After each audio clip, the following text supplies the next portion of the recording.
Hola, ¿cómo estás? Yo soy el profesor Panchi y esto es The Sherlock Go. En esta ocasión, el tema es la perversidad de la ciencia desde Albert Einstein, o bien la construcción del sujeto en sí mismo y de la colectividad, cómo le afecta más bien esto. Bueno, de entrada te voy a platicar que uno de los rasgos que quizás más le pesa al hombre o a la especie humana es su distintivo de la conciencia. Es decir, la conciencia aparentemente nos hace diferentes de las cosas y es en realidad nuestra, digamos, gran carga. Mira, te platico un poco. Lo que tenemos que considerar es esto, la diferencia, por ejemplo, entre una piedra y una persona. La piedra no puede aspirar a ser más que piedra por ella misma. Sin embargo, en el caso de las personas todavía no somos seres acabados. La ciencia nos va a dar las explicaciones sobre la naturaleza, es decir, estas cosas que ya están acabadas, mientras que la cuestión del hombre no se puede explicar como si fuera un objeto porque es un ente inacabado. La especie humana, el hombre, es un no ser aún todavía, es un constante proyecto de lo que puede llegar a ser. Qué extraño, ¿no? Bueno, lo que te quiero decir con todas estas cuestiones es que en realidad nosotros no somos una cuestión que ya está definida, finita, se finit. Somos una cuestión sumamente abstracta que en realidad debería ser infinita. Por supuesto, en razón del orden, lo que queremos hacer es reducir toda esta complejidad, hacerla objetiva para entonces sí poderla estudiar o administrar, etcétera. Sin embargo, es cierto, para mantener la paz y evitar esta idea de conflicto, a veces es necesario formar parte de instituciones o bien formar parte de un conocimiento que nos diga ya muy bien qué es, qué somos y qué hacemos en el mundo. Pero bueno, la filosofía no sirve para eso, la filosofía sirve para inquietar. ¿Por qué esto es, digamos, tan relevante para la cuestión de la criminología? Porque la criminología lo que pretende hacer es un conocimiento exacto de la cuestión de la conducta. Y si ya no es exacto por los cambios de paradigma, ahora lo que queremos es que sea probable y lo más cercano a la realidad. Pero bueno, esto también tiene que ver con el imaginario colectivo. Esto no se puede hacer. Las ciencias del hombre no pueden explicar al hombre como si fuera una piedra. Una piedra se explica por sus límites trazados.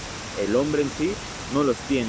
Somos todo el tiempo un proyecto. Por ejemplo, de lo que te tendría que hablar ahora también es de esta idea de la ciencia. En la modernidad, estamos hablando de más o menos entre el siglo XV y el siglo XVII, por ahí. El conocimiento solamente estaba establecido en los hombres grandes, poco en los jóvenes, nada en los niños y absolutamente cero en las mujeres. Hoy en día lo que estamos viendo es que esto no fue una cuestión de esencia, como que la mujer fuera un ente inferior. No, al contrario, tiene la potencia, incluso más posibilidades que muchos hombres. Hoy en día es un discurso que hemos cuestionado. La piedra del siglo XV y la piedra del siglo XXI sigue siendo la misma piedra porque está acabada. Nosotros como hombres no. Y entonces eso es lo relevante acá. Mira, la conciencia de nosotros mismos es lo que aparentemente nos hace diferentes de las cosas. Sin embargo, esta conciencia es nuestro mayor peso, porque al ser conscientes de nosotros mismos, entonces existimos. Entonces, ¿cómo existimos? Porque la conciencia de nosotros mismos nos dice, enfrente hay alguien más. Si nosotros podemos distinguir, por ejemplo, esto como una pulsera o un reloj o lo que tú quieras, es porque existe, por ejemplo, esto otro. Y entonces, donde existe esto y existe esto, tenemos una diferencia porque se contraponen. Ahí ya existe. Cuando entonces tenemos la conciencia de nosotros mismos, lo que encontramos es que el que está enfrente de nosotros es diferente. Y por eso yo distingo de repente entre blanco y negro, entre azul y rojo, entre amarillo y verde, etcétera, etcétera. Esta conciencia en realidad no solamente parecería decirnos, ah, bueno, tú eres diferente de mí y ya está, nos entendemos como otro. No. La perversidad, el rasgo, digamos, maligno de este asunto es que está en que nosotros no solamente queremos ser diferentes en tanto un instinto de conservación, autoconservación, sino que queremos ser diferentes en tanto una idea de rango. Yo no solamente quiero ser diferente de ti, sino que quiero ser mejor que tú. Ahora fíjate, en la idea quizás de lo que nosotros necesitamos como mínimos para sobrevivir, hablaríamos de la conservación de la especie, lo que necesitaríamos es reproducirnos. Y entonces, para reproducirnos, lo que buscamos es una pareja. Ponle tú que como hombre deberíamos buscar hombre, mujer, mujer, hombre, etcétera, pero ahora ya generamos la idea del ganado. El ganado solamente es como una proyección capitalista de nuestros instintos carnales. ¿Por qué? Porque tú nada más tienes la necesidad de una pareja si quieres para reproducirte, o de varias, dependiendo. Pero no tienes en absoluto la necesidad de tener muchas más. Por ejemplo, uno se puede quejar por no ser atractivo por el simple hecho de que dos mujeres se sienten atraídas hacia ti. Y tú quisieras que no fueran dos, sino que fueran 6. Esa conciencia, en realidad lo que nos hace ver es el egoísmo. Ego viene de la palabra, por ejemplo, latina, del yo, o bien griega, de lo que significa yo. Entonces cuando hablamos de ego, significa yo. Y entonces ese yo lo que nos hace es distintos de los demás, pero yo no solamente soy distinto de los demás, sino que tengo más que todos los demás. Y he ahí, por ejemplo, uno de los temas que deberíamos tratar con la cuestión de la conciencia, porque la cuestión, dice por ejemplo Einstein, es que la perversidad de la ciencia se va a dar cuando el hombre desborde sus límites y además se cierre en su egocentrismo. El punto es que entonces, como yo con la ciencia puedo explicar toda la naturaleza en tanto que son objetos, ahora yo quiero que si el hombre es un objeto, porque lo estudié con la ciencia, ahora no solamente sea un objeto que puedo definir y descifrar, sino que sea un objeto que además puedo manipular a mi manera para hacer justamente lo que yo quiera. Eso es sumamente perverso, y ahí quizás está la cuestión de la guerra. La guerra va a ser un conflicto de intereses entre naciones y países, y además va a ser sangriento y grotesco. Pero mira, la cuestión acá es, uno, dice Safransky que el hombre solamente va a disfrutar aquello que lo hace diferente de los demás. Cuando nosotros como especie humana ya tenemos una diferencia sobre los demás, y además esa diferencia es sostenida por otras partes, uno dice, vaya, qué genial soy, debo ser un máster. Nos encanta la idea de que seamos no solamente raros, sino también diferentes. Ahora, esto pasa con las relaciones. Si tú tienes a tu pareja, o conoces, por ejemplo, en mi caso, a una mujer, y le dices, ¿sabes qué? Es que tienes tantas cosas particulares que me siento sumamente atraído por ti. Lo que le estoy diciendo es que es una persona rara, extraña, diferente, y entonces a lo mejor en vez de sentirse mal, dado estas particulares que la hacen única, lo que va a sentirse es muy bien. Esto, por ejemplo, sucede con los hombres. La diferencia, sí, nos gusta, lo disfrutamos demasiado ser diferentes, pero de repente tiene su dejo perverso, y aquí a donde iba con la cuestión de la guerra. Nosotros, cuando escuchamos en un discurso político que esto es peligroso para la humanidad, en realidad no es una cuestión que es peligrosa para la humanidad como si fuera para todos, es una cuestión que es peligrosa para un grupo en particular, y entonces este grupo en particular lo que quiere es poner a esta figura como peligrosa para todos.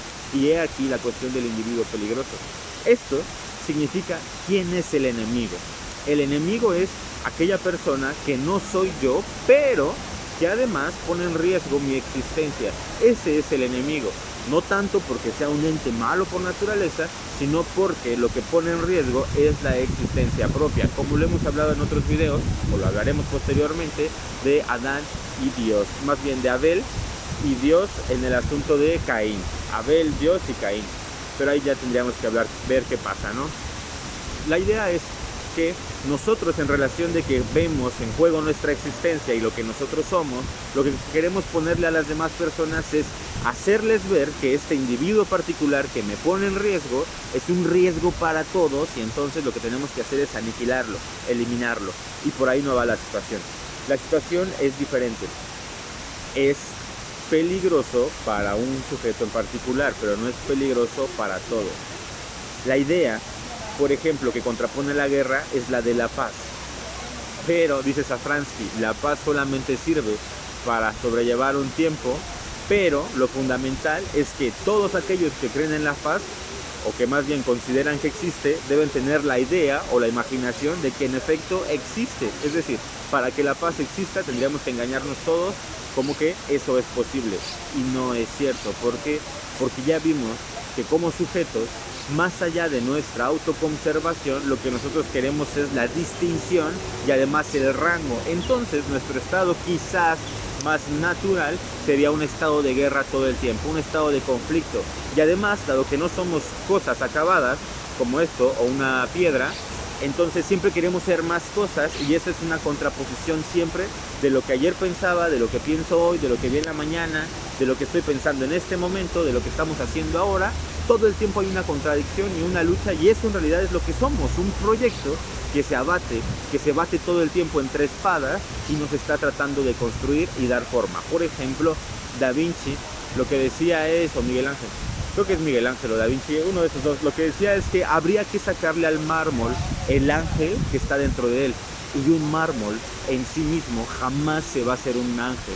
Quien hace el ángel es el hombre y lo saca del mármol y entonces hace una pieza bellísima. Pero esa es la idea de que la piedra, pues a menos que esté haciendo videos y esté dando filosofía, tal vez tenga sus posturas al respecto contra nosotros, pero esta no es filosofía de piedras, o más bien es filosofía en piedras, ¿no? Pero bueno, desde las piedras. El punto es lo de la paz. Nosotros no podríamos creer que la paz en efecto existe porque todo el tiempo somos una contradicción y un conflicto.